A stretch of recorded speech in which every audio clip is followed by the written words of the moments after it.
Ayrılıq prosesindən keçib kədərdən qaçanlar üçün. Bəzi danışanlar gəlir və deyir ki, mən bu duyğunun içində qala bilmirəm.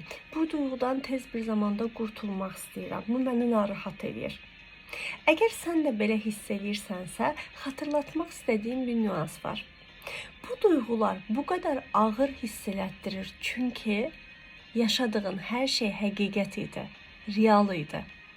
Sən həqiqətən bir insana dəyər vermişdin. Sən həqiqətən bir insanı sevmişdin. Sən həqiqətən bir insana inanmışdın. Və sən həqiqətən bir insanla xəyal qurmuşdun. İndi sən gəlib mənə deyirsən ki, sənin reallığın olan bir şeyi biz silək və ataq. Səncə bu nə qədər mümkündür? Əgər ki bir duyğu bu qədər ağır gəlirsə, bu qədər içindən keçilməz kimi hiss etdirirsə, orada fokuslanmalı olduğun o duyğudan qaçmağın yollarını tapmaq deyil, o duyğunun içindən keçərək böyüməyin yollarını tapmaqdır. Əgər tək başına tapa bilmirsənsə dəstək ala bilərsən, amma vacib olan odur ki, öz reallığını danmayasan, öz reallığına, öz həqiqətinə sahib çıxasan. Sevgilər.